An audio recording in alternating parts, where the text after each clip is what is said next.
¿En qué delito nos encontramos por arriba de la media nacional? Pues efectivamente es en el delito de homicidio. Un homicidio que no esté relacionado a inseguridad, sino está relacionado a violencia entre grupos delictivos por la lucha de un control territorial. En el análisis que se hace de las causales de los homicidios, particularmente si hablamos en el periodo del año 2019, se detecta que el 80% de los homicidios estarían relacionados con alguna actividad delincuencial, principalmente delincuencia organizada. Es decir, y el 20% restante, bueno, pues obedecen a otro tipo de causales. Estos homicidios, que además son violentos, ahí que es el término que hay que utilizar, porque no son homicidios en donde únicamente se prive de la vida a una persona, y el tema que de ahí son homicidios que incluyen violencia extrema, que son expuestos en vía pública, que son acompañados por un mensaje de organizaciones delictivas, tienen justamente como objetivo también intimidar o causar ciertos estragos en la percepción del grupo contrario, de poder, de fortaleza y de capacidades. Si bien ha venido disminuyendo a otro tipo de delitos como delincuencia organizada, es particularmente un caso que llama la atención, que cuando, tanto en los casos en donde hay homicidios y se hace una afiliación de la víctima, también como en los casos en los que hay personas detenidas, hay personas que provienen de otros estados, provienen de Nayarit, Guerrero, Jalisco, Michoacán, Sinaloa. Entonces eso nos puede dar un poco el panorama de poder comprender lo que Guanajuato en ese sentido está viviendo, que es una búsqueda por un control de territorio de organizaciones criminales, y que en ese sentido pues la autoridad está actuando en consecuencia de no permitir que ninguna grupo criminal pues se sienta cómodo en este estado, se llame como se llame.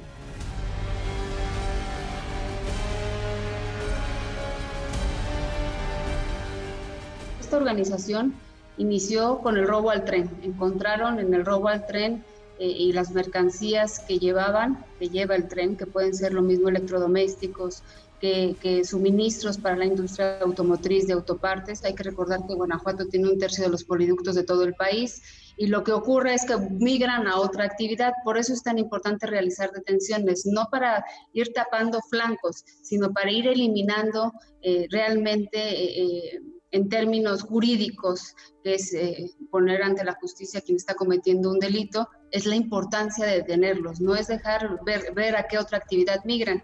Y en este caso específico, cuando ven, en el caso del robo de hidrocarburos, menos oportunidades, migran a otras actividades, como lo es el robo a transporte de carga, dado que Guanajuato cuenta con 2 vías federales muy importantes, no únicamente del estado de Guanajuato, sino también de los estados vecinos, como lo sería el propio Querétaro. Se trata de delincuentes que comenzaron a ascender en esta pirámide delincuencial. Primero robas transporte de carga, el tema resulta efectivo, vas encontrando nuevas fuentes de financiamiento, y entonces eso les permite justamente tener una mayor difusión del dinero de producto de un ilícito. Me refiero al pago a otras personas que trabajen contigo, lo que a su vez genera una base social en donde de alguna forma han querido legitimar el robo al Estado, el robo dicho con E mayúscula, es decir, el robo al Estado mexicano, como un derecho que se pudiera tener para obtener oportunidades económicas.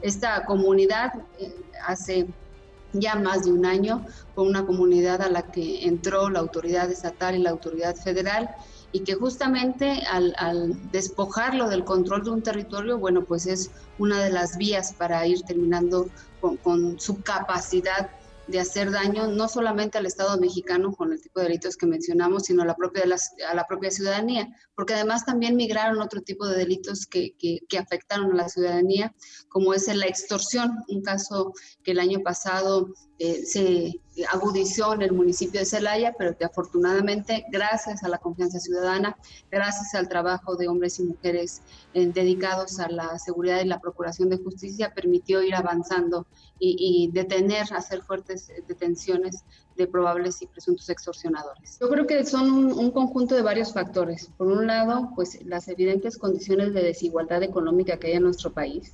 Esto hace que siempre haya alguien ansioso o necesitado de mayores recursos para su familia, por un lado. También tenemos una nueva generación de jóvenes que viven una circunstancia y un escenario en donde desean todo con mayor facilidad. No hay grupos criminales buenos, entre comillas lo pongo, como se han querido autonombrar algunos.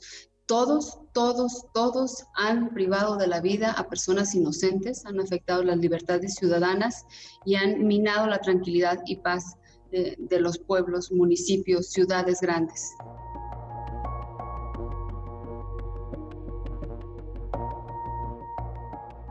Se tiene que atender en distintos frentes. Uno, sin duda, y que podríamos decir que es el más lógico, es la educación desde casa. Pero ¿qué pasa cuando tienes los mismos patrones en una y otra generación? Pues realmente no vas a salir de lo que podría ser como un círculo vicioso. Tienes que mostrarle a los jóvenes que hay nuevas opciones y posibilidades de vida. Yo te podría hablar en específico, en el caso de Guanajuato, algunos modelos y esquemas. Primera instancia, entender que la transferencia de recursos, esto dicho como un dinero entregado a las familias, sí ayuda a tener un mayor consumo, pero no permite una movilidad social. En el caso de Guanajuato se ha apostado, primera, de pasar de la manufactura, es decir, de que no únicamente tengamos mano de obra, sino también a la mentefactura. Esta posibilidad de que los jóvenes sean el día de mañana no solamente obreros, sino también ingenieros, hablando en términos de cadenas productivas, que les permita tener un mejor ingreso y que el día de mañana, como ha ocurrido, pues no únicamente trabajen en empresas de Guanajuato, sino trabajen en empresas internacionales. Es necesario además, y retomando un poco lo que hablábamos, que como sociedad reflexionemos por qué hemos hecho del consumo el mayor éxito, del dinero y del recurso. Creo que es un momento en el que todos y cada uno tenemos mucho que aportar en ese sentido.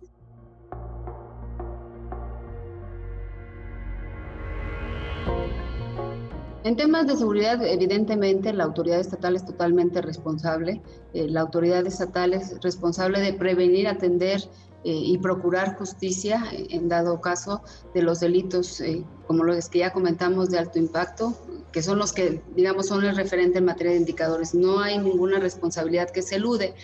Hay que comprender que en el caso de delitos federales se convierte un poco más complejo, en un asunto mucho más complejo. Porque, por ejemplo, un tema de robo de hidrocarburos, un tema de robo a transporte de carga supera el ámbito de competencia de los municipios. Y en el caso de los gobiernos estatales, pues digamos que aunque si bien la autoridad tiene conocimiento y realiza incluso detenciones en esta materia, pues lo más que puede llegar a hacer es poner a disposición del fuero federal, pero no un combate de fondo, no una investigación de fondo porque le compete a otra instancia. Uno de los temas importantes aquí en Guanajuato que hemos encontrado el liderazgo del gobernador para así atenderlos no es ver a quién le toca ese delito. Aquí creo que es muy sencillo en términos políticos señalar al de enfrente y decir que les toca a ellos. Pero cuando ya te das cuenta en la realidad, en la sensibilidad, que son delitos que también le afectan a la ciudadanía, la obligación de cualquier autoridad municipal, estatal y federal es ver cómo nos sentamos en la misma mesa, cómo nos ponemos de acuerdo para poder ser facilitadores de acciones que contribuyan a la seguridad ciudadana. Y eso es lo que se está haciendo aquí en el caso de Guanajuato. Ahora sí hablamos de estrategias focalizadas y específicas con líneas de acción que te permiten tener un resultado, pero no podemos hablar de estrategias grandotas.